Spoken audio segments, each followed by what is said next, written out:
Bueno, el día de hoy nos encontramos a ver acerca de diferentes modelos evolutivos, pero antes de introducirnos a los modelos evolutivos, es muy importante destacar que la evolución, según Albert 2006, no es uno de los procesos más antiguos de la historia, sino también es conocido como uno de los más complejos, ya que dado que engloba un conjunto de cambios acumulativos que ha permitido que las especies se hayan adaptado para poder sobrevivir en diferentes entornos que se encuentran en constante transformación. Desde los primeros organismos unicelulares hasta las extraordinarias diversidades biológicas que conocemos hoy, la evolución ha sido un motor que ha logrado impulsar la vida en sus diferentes formas. Este proceso, sin embargo, no ocurrió de una forma espontánea. Depende de una serie de fenómenos y mecanismos específicos que actúan como precursores y guías de los cambios evolutivos. Lamarck y Darwin.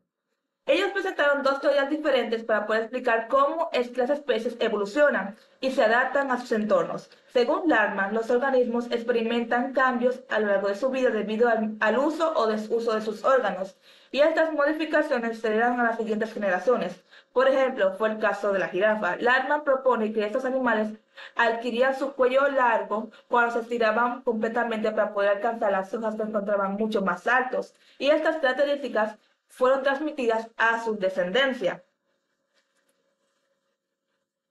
Pero por otro lado, también tenemos el lado de Darwin, que Darwin, a través de la selección natural, explicó la evolución de una manera más diferente. Y es que en una población de jirafas, algunas crías nacían con el cuello más largo y otras con el cuello más corto.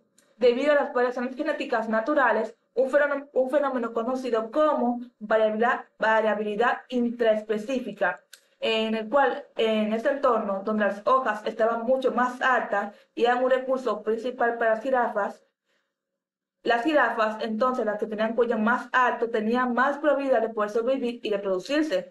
Esto se debía a que podían alcanzar el alimento más fácilmente, superando así aquellas que tenían el cuello más corto, que eventualmente no lograban sobrevivir y no podían reproducirse con la misma eficacia.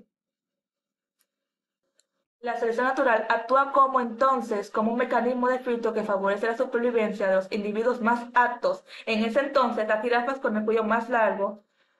Este proceso se repitió a lo largo del tiempo por muchas generaciones, y resulta que las características ventajosas, es decir, las del cuello largo, se vuelven más predominantes en la población. Darwin demostró que este cambio no es inmediato, ni tampoco se podía adquirir, como planteaba Larman, sino que es un resultado de la herencia de características beneficiosas y las competencias como recursos limitados, reafirmando así la importancia de los procesos naturales en la evolución. La selección natural actualmente la definimos como ese proceso mediante el cual los individuos con características que se encuentran mejor adaptadas a su entorno tienen una mejor probabilidad de poder sobrevivir y de producirse y dejar descendencias que puedan transmitir esas características ventajosas.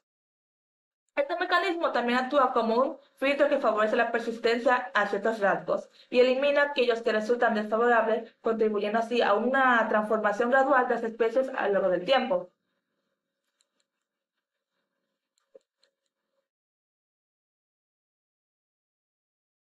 Algo también hay que destacar que para que pueda ocurrir la selección natural deben cumplirse ciertas condiciones esenciales.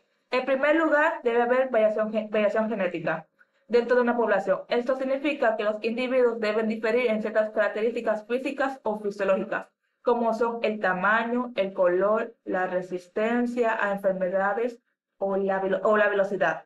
Estas diferencias proporcionan así una diversidad necesaria para que algunos individuos que tengan ventajas sobre otros en entornos específicos. Luego, en segundo lugar, está lo que es la herencia. Es decir, que estas variaciones deben ser heredables para que así pueda transmitirse de generación en generación. Los rasgos que no pueden ser heredados como son los adquiridos durante la vida de un individuo, no influyen en el proceso de selección natural, ya que no se perpetúan en la descendencia. Luego está eh, otro muy importante, que es el requisito de adaptabilidad, que implica que algunos de estos rasgos proporcionan ventajas en la interacción con el entorno. Por ejemplo, pueden ser un pelaje más grueso que puede ser beneficioso en climas fríos, mientras que una mayor velocidad puede ayudar también a evadir depredadores. Luego, también por último tenemos lo que es la reproducción diferencial. La reproducción diferencial significa que los individuos con más rasgos favorables tienen mayor éxito de poder reproducirse que aquellos que tengan rasgos menos favorables. Esto garantiza que las características ventajosas se transmitan con una mayor frecuencia a las siguientes generaciones, mientras que las que son mucho más desfavorables tienden a desaparecer con el tiempo.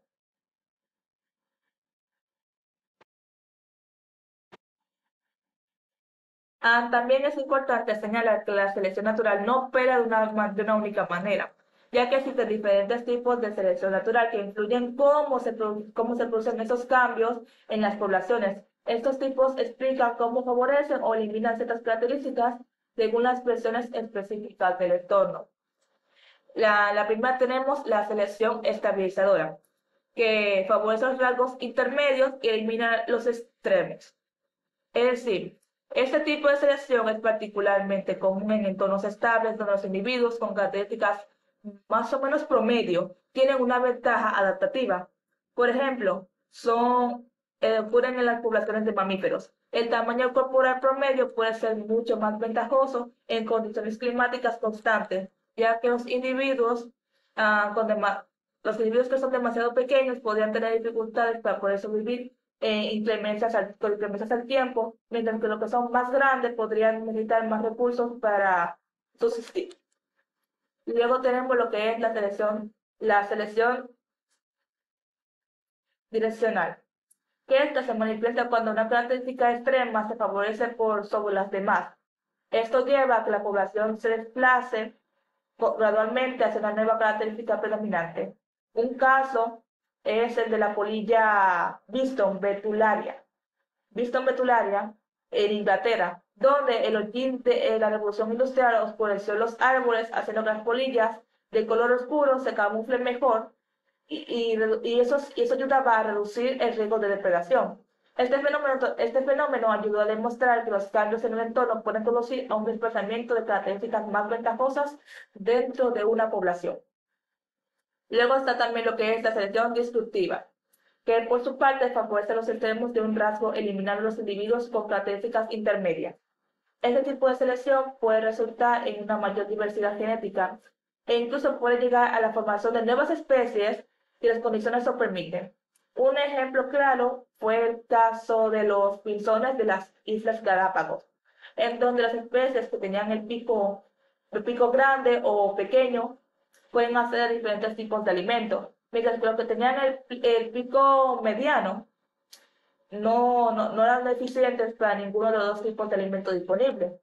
Esto puede crear como un entorno en que los extremos se adapten mejor y los individuos que tengan esas características promedio, como fue el de los que tenían el pico mediano, no puedan sobrevivir. Además, también otro ejemplo muy interesante de la selección destructiva se puede observar en los escarabajos que tienen diferentes colores. En algunos, en algunas especies de escarabajos, los individuos pueden presentar una gama de colores, desde más claros hasta más oscuros. Si el entorno cambia, como el aumento de la vegetación oscura o aumenta la presencia de depredadores que favorecen un tipo de color sobre otro, los individuos que tengan como el color intermedio pueden ser más fácilmente detectados.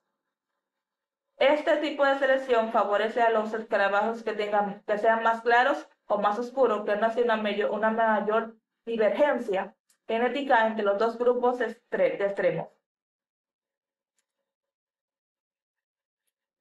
También es muy importante destacar los factores que influyen en la selección natural, como son el caso de la presión ambiental. La presión ambiental es uno de los factores más determinantes en lo que es la selección natural. Los cambios en el entorno, como son la variación en el clima o la disponibilidad de recursos o la misma presencia de depredadores, ejerce una presión constante sobre las poblaciones. Aquellos individuos que tengan características que les permiten adaptarse mejor a estas condiciones tienen mayor probabilidad de sobrevivir y reproducirse.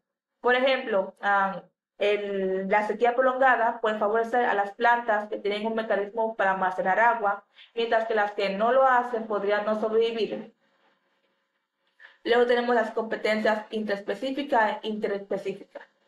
Bueno, primero con la competencia intraespecífica. Esta juega un papel muy importante, igual que la presión ambiental. En este caso, cuando los recursos son limitados, como es el alimento, el territorio o las parejas, los individuos compiten entre sí por obtener lo que necesitan para poder sobrevivir y reproducirse. Aquellos que tengan características que les permitan acceder o defender estos recursos más fácilmente también tienen una ventaja. Por ejemplo, pueden ser las poblaciones de animales. En donde el alimento es escaso, aquellos individuos que tengan como habilidades para la caza son mucho más eficientes o mejor adaptados a aprovechar los recursos disponibles y tienen una mejor probabilidad de poder sobrevivir y reproducirse. Mientras que en el caso de la interespecífica, que se dan entre individuos de diferentes especies, también influye en la selección natural. Las interacciones como las de la depredación, las competencias por recursos o los libros o la simbiosis que afectan cómo las especies consisten en un ecosistema. En un entorno donde una especie depreda o compite con otra por recursos limitados, aquellos individuos de las especies competidoras que poseen adaptaciones específicas como una mayor rapidez o una mejor capacidad para encontrar alimento, tendrán mejor ventaja para poder luchar por sobrevivir. Un ejemplo puede ser la famosa competencia entre las plantas por la luz solar, donde hay especies que crecen más rápido y tienen hojas más grandes y pueden someter a otras especies que no se adaptan tan bien a estas presiones. Y luego tenemos las mutaciones, que son el origen de la variabilidad genética sobre la cual actúa la selección natural. Una mutación viene a ser el cambio de material genético que puede resultar en una nueva característica o nuevos rasgos. Estas características pueden ser beneficiosas, neutras y perjudiciales.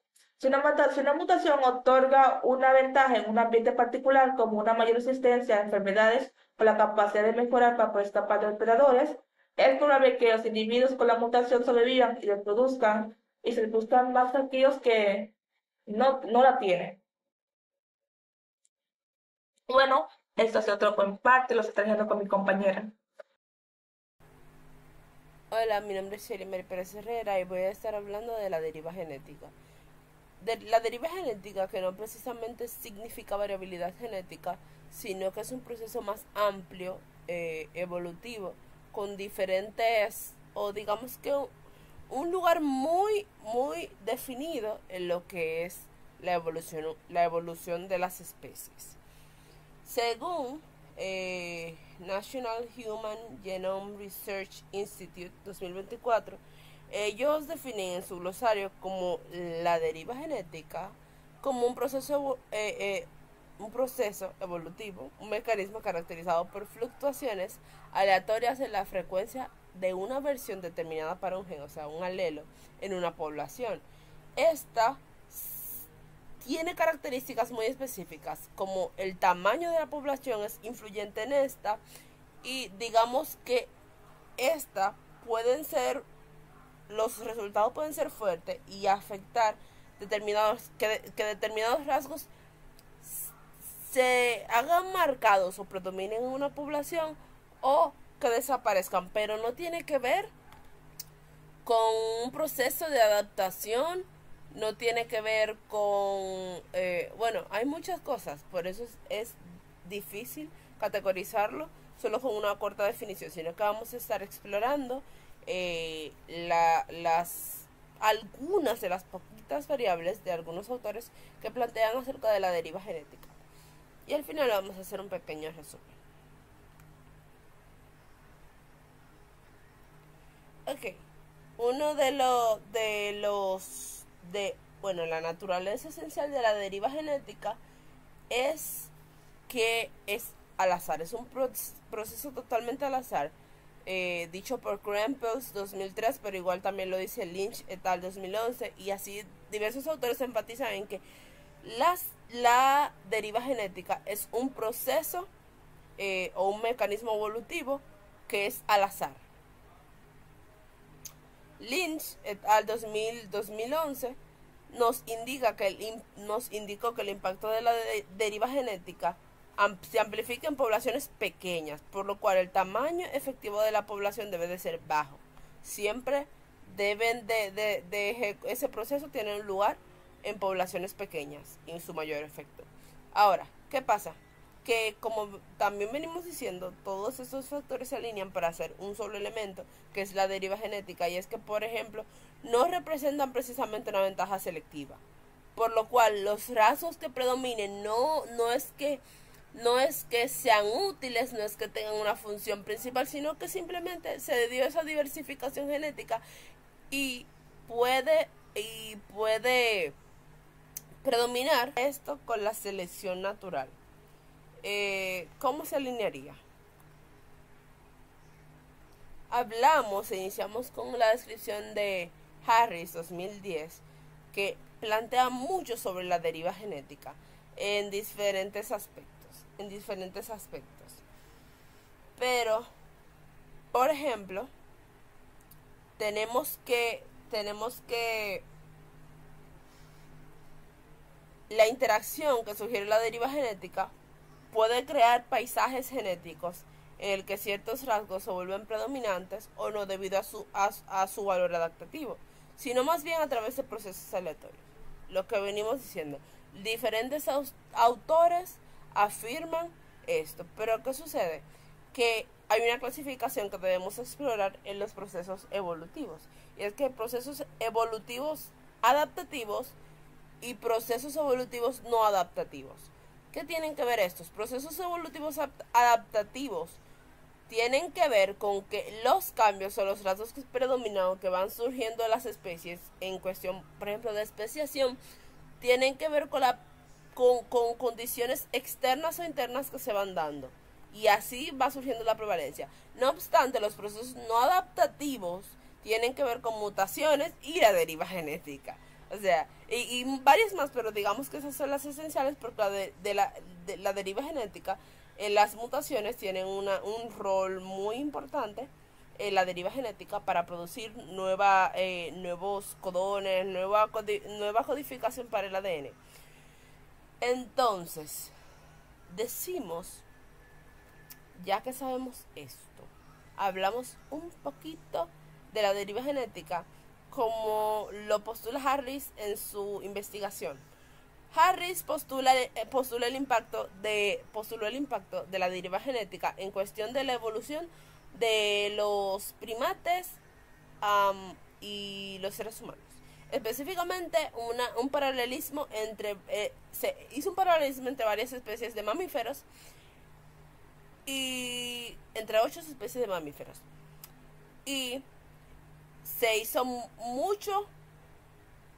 se alineó, ya que se sabe específicamente las similitudes y diferencias genéticas contrastados con los rasgos fenotípicos que tienen los chimpancés de los seres humanos.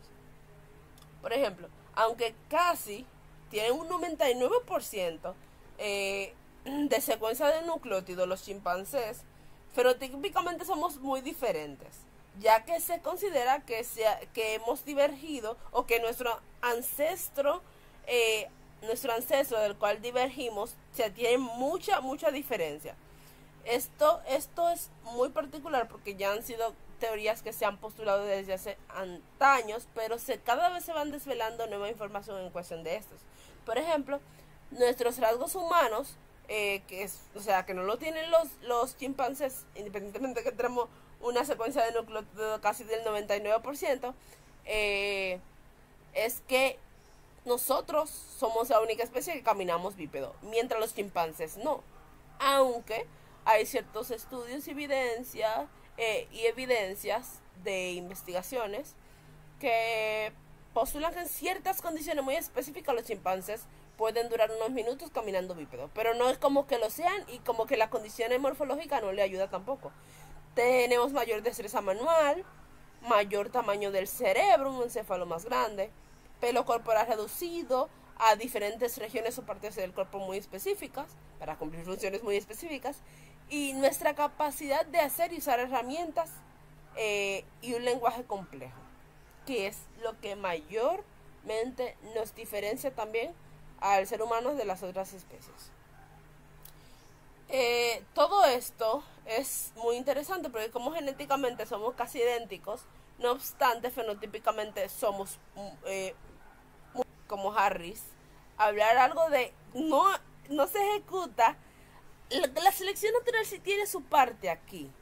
La selección natural tiene su parte, pero no obstante no es como similar, porque Harris habla de que el papel de la deriva genética en la formación de las trayectorias evolutivas se ve subrayado o resaltado por la interacción de la selección natural, pero es como si hay otra fuerza. O sea, este autor discute como si hay otra fuerza que influye en los procesos no adaptativos, como veníamos diciendo, para que la evolución de los primates y la humana tengan su parte y la fijación de alelos específicos de otra manera que podrían ser eliminados por selección. Pero ¿qué selección va aquí? ¿Qué selección interviene aquí? Bueno, Harris nos habla de una selección de cambio de tipo genómico, que es una selección purificadora de proteínas. Es muy interesante porque se parece mucho hasta cierto punto a la parte de la selección natural, pero la selección, específicamente el proceso de que ciertos elementos son escogidos. En este caso, según esta teoría que plantea la teoría neutra, se supone que la mayoría de las variantes que alteran las secuencias de aminoácidos son nocivas y por tanto se espera que sean eliminadas de la población mediante una selección purificadora, o sea, se filtra. Esto quiere decir que por el muy pequeño número de diferencias entre aminoácidos y entre la proteína humana y las del chimpancé, se puede inferir que su similitud se ha conservado mediante la selección purificadora. O sea, hay algo que se ha conservado, algo intervenido en que sí se conserven los genes, pero no directamente ciertos rasgos. Entonces, se pueden cuantificar de cierta forma. Esas fueron las preguntas de investigación que se realizó Harris. Se pudieran cuantificar de cierta forma y, bueno, en su trabajo, en unos resultados de la tabla, digamos, una tabla 1, donde se plantea una comparación entre las especies seleccionadas y las diferentes estimaciones efectivas de la población. O sea, son las aproximaciones que deberían tener la población descrita por diferentes autores. Y tenemos que... vamos a hablar. Tenemos la humana, los chimpancés, los macacos, el perro, el ratón, la rata, el opossum, bueno, por ahí va, los Plantipus y la Drosophila melanogaster o los Drosophila. Entonces, aquí tenemos ciertos autores, no obstante, el más actual, si se pudiera así decirlo, en esta cuestión es el de Coisol et al. 2008. Entonces, ¿qué quiere decir todo esto? Realmente vamos a ver un poquito más acá. Y la ADN, porque dice aquí tabla DN entre DS. ¿Qué significa? La ADN se refiere a la tasa de sustituciones no sinónimas que cambian los aminoácidos. La DS se refiere a la tasa de sustituciones sinónimas que no cambian los aminoácidos. Es un poquito confuso, pero aquí está. Pero es una posible explicación. Entonces, estadísticamente, aquí se sugiere que el ADN entre la DS se ha aplicado para obtener varios valores genómicos de W, digamos, de lo que sugiere esto, para diferentes linajes de especies. Las estimaciones más recientes, la de este señor, se compararon 16.000 genes ortólogos, que son genes homólogos que divergieron de un ancestro en común entre las 8 diferentes especies de mamíferos. Los valores para el linaje humano de 0,249 y el linaje del chimpancé 0,245 son aproximadamente 2 veces más altos que, por ejemplo, el de ratón 0,27 y el de la rata 0,21, lo que sugiere que los valores en este caso, los valores más bajos de W indican mayor grado de selección purificadora, lo que sugiere mayor cambio, mayor cambio, ¿verdad? Entonces, los más altos indican que indican menor grado de selección purificadora. Entonces, de cierta forma, podemos decir que interpretar W es lo que implica que se eliminaron considerablemente menos variantes modificadoras de aminoácidos mediante la selección purificadora en la evolución humana, que sería más o menos 75.1%, y en los chimpancés un 75.5%, en comparación con el número eliminado durante la evolución del ratón,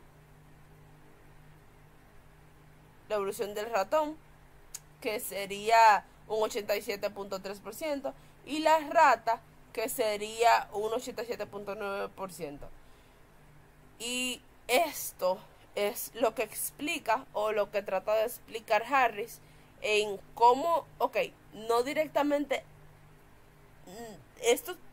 la evolución humana ha sido un conjunto de procesos que de cierta forma han afectado cada parte, no solo lo fenotípico, sino que genéticamente hablando, o genotípicamente hablando, ha sido muy marcado la importancia de este. ¿Qué pasa también en esto? Que la deriva genética también puede influir en el potencial evolutivo, o sea, influye de cierta forma, porque si influye el valor en forma genética, obviamente que el genotipo se va a expresar a través de la interacción del ambiente y va a surgir el fenotipo. Entonces es muy importante, específicamente los organismos eucariotas grandes, que experimentan mayor tasa de deriva genética, pueden acumular mutaciones dañinas que podrían comprometer su actitud, su comportamiento y también la expresión de características. A esto también se le puede llamar como erosión del genoma inducido por la deriva.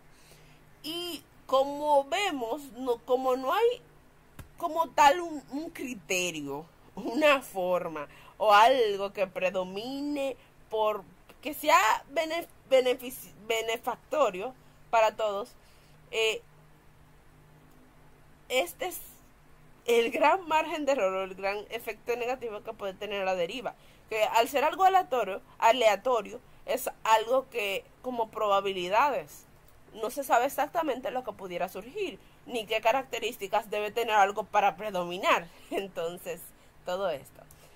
Ya llegando a un pequeño resumen y mencionando un factor importante también, decimos que la deriva genética es un cambio de la frecuencia de alelos en una población y ocurre de generación en generación y es al azar. Lo hemos enfatizado, es al azar. La selección natural es que aumenta más las probabilidades de sobrevivir y reproducirse en un organismo, como vemos aquí. La deriva genética en un laboratorio es en un marco más controlado y se da en menor tiempo. Se hace controlado y como no se necesita tamaño de la población efectivo, lo venimos diciendo que deberían de ser bajos, y sucede un proceso que es el cuello de botella. ¿Qué sucede en esto? Que tiene digamos que hay una población inicial más o menos. Esta es la población inicial. Entonces, la reducción de la población va ayudando a que ciertos valores, rasgos, los rasgos que tienen en la población digamos que predominen, porque si en esa pequeña sección de la población de la reducción que quedó, los individuos que sobrevivan, sus rasgos van a mantenerse o sostenerse en la población siguiente, la generación siguiente. Entonces, tenemos que la frecuencia alélica es al azar. Si la frecuencia de un alelo aumenta en una generación, es probable que aumente nuevamente la siguiente. Todos estos son factores que se tienen al momento de hablar de la deriva genética. Muchas gracias. Hola, buenos días. Mi nombre es Francesca y en esta ocasión les voy a estar explicando acerca de dos mecanismos o modelos que permiten explicar la evolución. Estos son la mutación y la migración. Bien, para dar inicio a esta explicación vamos a comenzar con la mutación, el primero de los mecanismos que causa el cambio evolutivo, debido a que este se entiende como el conjunto de procesos moleculares que alteran la secuencia de bases del genoma de un organismo en las porciones codificantes del genoma que se conocen como gen. Ahora bien, no podemos mencionar el término mutación sin saber cuándo, por qué y por quién apareció en la historia y hace espacio en el campo de la evolución. Por dichas razones, vamos a pasarnos a sus antecedentes, donde vamos a ver o a escuchar que el término mutación apareció en la historia de la evolución como un concepto clave para explicar los cambios genéticos que impulsan la diversidad biológica. Su uso fue introducido por el botánico holandés Hugo de Vries en 1901. Como pueden observar aquí, este señor muy elegante, quien desarrolló la teoría de la mutación según Blakeslee et al. En 1935. Resulta que de Vries basó su trabajo en observaciones de la planta Oenodera lamarckiana, o conocido de otra manera, onagra. En esta especie detectó cambios bruscos en las características de los descendientes. Estos cambios él mismo lo llamó mutación y los consideró como la principal fuente de variación que permitía la evolución junto con la selección natural. Aunque su teoría tuvo influencia, se demostró más tarde que estaban relacionados con fenómenos genéticos y no exclusivamente con mutaciones genéticas. Aquí entra un punto muy importante y es que la integración del concepto de mutación en la evolución se fortaleció con el descubrimiento de las leyes de nada más y nada menos que el padre de la genética, Gregor Mendel, quien a principios del siglo XX, estas leyes de la herencia ofrecieron un marco para comprender cómo las mutaciones alteraban los genes y se transmitían de las siguientes generaciones durante la síntesis moderna de la evolución, a partir de 1930 y 1940.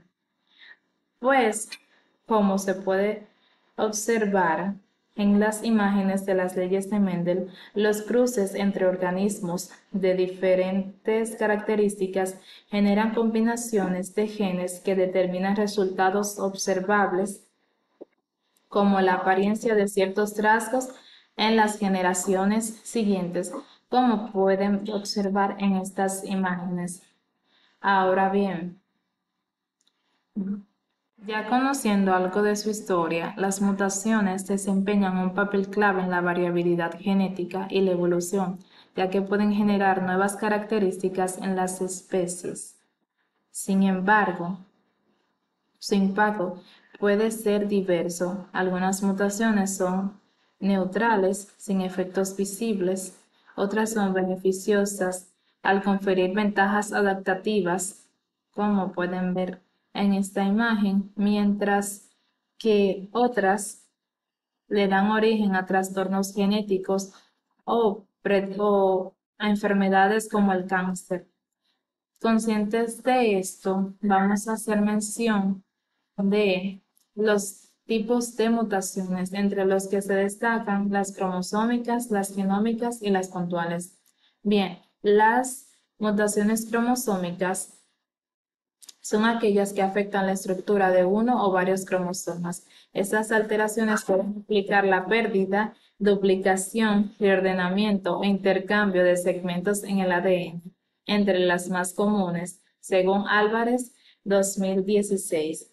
Estas mutaciones, un ejemplo de estas mutaciones son la delección, donde se da la pérdida de un segmento cromosómico. Como se puede ver aquí, al perderse un cromosoma, se da lo que se conoce como el síndrome de Kreutzfeldt-Jakob.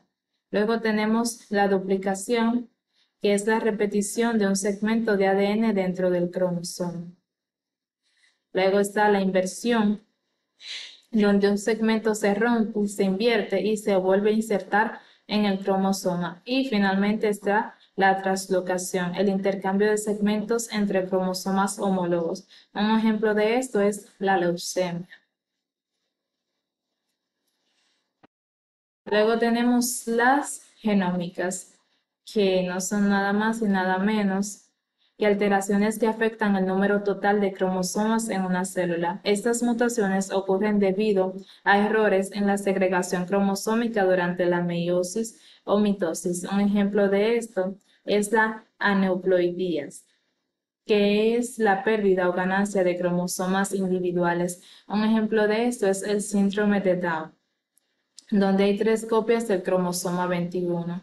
Luego tenemos la poliploidías, donde se incrementa el número completo de juegos de cromosomas. Es más común en plantas, pero si sucede en humanos, suele ser letal. Finalmente están las puntuales, que son alteraciones que afectan una sola base nitrogenada en la secuencia del ADN. Estas mutaciones pueden ser causadas por errores en la aplicación del ADN o por factores externos como radiación o agentes químicos. Entre los ejemplos tenemos la sustitución y la inserción. Bien, ahora vamos a hablar acerca de el siguiente mecanismo, que es la migración, que es el tercero de los mecanismos que pueden explicar el cambio evolutivo, ya que la migración consiste en el traslado de uno o varios individuos de una población a otra. Cuando este traslado tiene consecuencias reproductivas, es decir, cuando los individuos que llegan a la nueva población se reproducen con los miembros autóctonos de la misma, la migración puede ser voluntaria o involuntaria. Bien, entre la importancia de la evolución está que en términos evolutivos la migración es importante en la medida en que contribuye al flujo genético, que no es más que el intercambio de información genética entre poblaciones. Al llegar a una nueva población, los organismos migrantes introducen en las mismas alelos específicos que hasta entonces solo estaban presentes en los miembros de la población de origen, pues las mutaciones azarosas por las que habían surgido solo habían tenido lugar en estas últimas poblaciones. Un ejemplo aquí es esta imagen que muestra 2 grupos de organismos diferentes que comparten genes. Cuando algunos de ellos se mueven de un grupo al otro, al final los 2 grupos terminan siendo más parecidos genéticamente gracias a este intercambio. Luego tenemos los efectos de la migración. En la naturaleza se han descrito distintos casos que ilustran el efecto que puede tener la migración sobre las poblaciones de llegada. Por ejemplo, se ha observado que la reintroducción de la trucha arcoíris, quien tiene por nombre científico Anthoxinchus micis de Piscifactoria, a su hábitat natural, tiene un efecto perjudicial sobre la eficacia biológica de la población salvaje, dado que presumiblemente introduce alelos con menor eficacia asociada a esta última población, según Araki et al. En 2009. Bien, hasta aquí mi exposición. Gracias por su atención.